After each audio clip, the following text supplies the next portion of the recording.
আউযু বিল্লাহি মিনাশ শাইতানির রাজিম বিসমিল্লাহির রহমানির রহিম। সম্মানিত শ্রোতা মণ্ডলী, সবাইকে অনেক প্রীতি শুভেচ্ছা এবং সালাম। আসসালামু আলাইকুম ওয়া রাহমাতুল্লাহ। 24 পরবর্তী আমাদের এই নতুন বাংলাদেশে আমরা নতুন ভাবে বাঁচতে চেয়েছিলাম, কিন্তু সে পথে বাধা হয়ে দাঁড়িয়েছে এক গাদা সস্তা পচা নীতিমালা। একটি চলমান প্রক্রিয়া, সংস্কার হতে থাকবে, সংস্কারের উদ্যোগ নেওয়া হবে, যা আমাদের জন্য অনেক বেশি গুরুত্বপূর্ণ। কিন্তু সংস্কারের নামে এমন কিছু উদ্যোগ নেওয়া হয়েছে যা আমাদের ধর্ম, সংস্কৃতি, কৃষ্টি এবং পারিবারিক কাঠামোকে ধ্বংসের দিকে ঠেলে দিচ্ছে। সম্প্রতি নারী বিষয়ক সংস্কার কমিশনের 3 শতাধিক পৃষ্ঠারও বেশি একটি নীতিমালা প্রণয়ন করা হয়েছে, যা পশ্চিমা মূল্যবোধের হুবহু নকল। এটির প্রতিটি পাতায় পাতায় ধর্মীয় বিধ্বংসী কথাবার্তা এবং ধর্মবিরোধী, সমাজ বিরোধী, পরিবার বিরোধী ধারণা ঢুকিয়ে দেওয়া হয়েছে। প্রথমে আমি যদি প্রত্যেকটা পৃষ্ঠা ধরে, আমার পক্ষে সম্ভব নয় পর্যালোচনা করা, তবে আমি কিছু উল্লেখযোগ্য পৃষ্ঠা ধরে পর্যালোচনা করছি। প্রথম পাতাতেই তারা বলেছে ধর্মভিত্তিক পারিবারিক আইনে বৈষম্য আছে।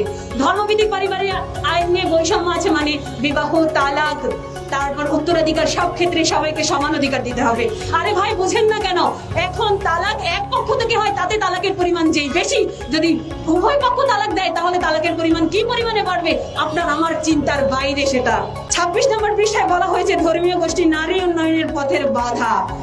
এই কথাটার দ্বারা সরাসরি বাংলাদেশের 4টি ধর্মকে অবমাননা করা হয়েছে, আঙ্গুল তুলে অপবাদ দেওয়া হয়েছে।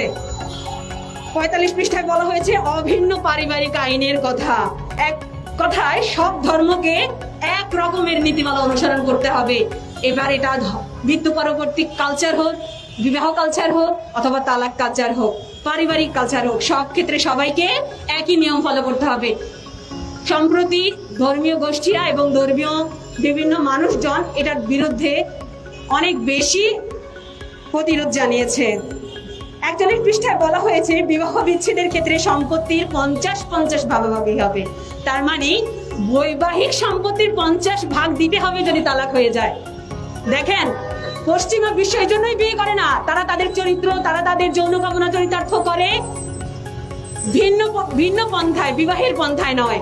তাদের পরিবারে নেই, তারা এই অস্বস্তিকর পরিবেশ থেকে, অস্বস্তিকর যন্ত্রণা থেকে বের হয়ে আসার জন্য ফাদার্স ডে, মাদার্স ডে পালন করে। আমরাও কি সেই দিকেই এগিয়ে যাচ্ছি? আমরা যেতে চাচ্ছি না, আমাদেরকে এগিয়ে নিয়ে যাচ্ছে। আসুন সবাই মিলে একসাথে প্রতিরোধ গড়ে তুলি এর বিরুদ্ধে। 74 পৃষ্ঠায় বলা হয়েছে বৈবাহিক দর্শনের কথা। আরে, নারীর অনুমতি ছাড়া যদি নারীর সাথে মিলন করতে গেলে যদি অনুমতি নিতে হয়, তাহলে পুরুষের পকেট থেকে টাকা নিতে গেলেও তো তার অনুমতি লাগবে। একজন বিবাহিত নারী অনুমতি ছাড়া তার সাথে মিলন করা যাবে না। একজন পুরুষের অনুমতি ছাড়া তার পকেট থেকে টাকা চুরি করলে সেটা কি চুরি হবে না? অবশ্যই হবে। তাহলে সেই নীতিমালা প্রণয়ন করেন। 34 পৃষ্ঠায় বলা হয়েছে পতিতাবৃত্তিকে বৈধতা দিতে হবে। প্রতিটি পাতায় পাতায় এই জিনিসটা উস্কানি দেওয়া হচ্ছে। আমার প্রশ্ন হচ্ছে, সংবিধানের অনুচ্ছেদ নম্বর 18 এর 2 বলা হয়েছে পতিতাবৃত্তির বিষয়টি সংবিধান থেকে বাদ দিতে হবে, যেটা আমাদের আইনে অবৈধ। জনস্বাস্থ্য এবং নৈতিকতার নামে যেটা নিরোধ করতে বলা হচ্ছে, সেটাকে আপনারা এস্টাবলিশ করতে যাচ্ছেন। আমার একটা প্রশ্ন, একটা মহিলার, একটা নারীর দায়িত্ব নিবে তার পরিবার, তার ভাই বা তার বাবা। যদি তারা ব্যর্থ হয়, তাহলে একটা ইসলামিক রাষ্ট্র হিসেবে সেই রাষ্ট্র এই দায়িত্ব নিতে বাধ্য।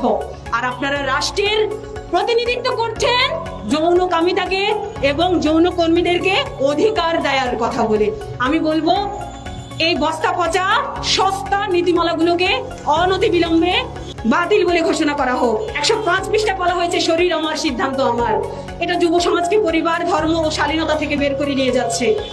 আমরা আমাদের সন্তানদের ক্ষেত্রে, আমাদের ভাই বোন, আমাদের আত্মীয়র ক্ষেত্রে কখনোই এটা চাইবো না যে সে তার মন মতো পচা এবং খারাপ সিদ্ধান্ত নিয়ে বলুক যে আমার শরীর আমার সিদ্ধান্ত। 23 পৃষ্ঠায় বলা হয়েছে 3 মাসের মধ্যে গর্ভপাতের বৈধতা দিতে হবে। এর মানে আপনি যেখানে যা ইচ্ছে করে বেড়াবেন, এরপর গর্ভধারণ হলে সেটা বৈধ ঘোষণা করতে হবে গর্ভপাতকে। তো এটা আমাদের জন্য আরো বেশি অবমাননাকর। 10 পৃষ্ঠায় বলা হচ্ছে রাষ্ট্র হবে ইহজাগতিক এবং মানবিক, যেটা আমাদের পরকাল এবং ঈমানকে ছুঁড়ে ফেলে দেয়। 12 পৃষ্ঠায় বলা হয়েছে যৌন শিক্ষা নিশ্চিত করতে হবে।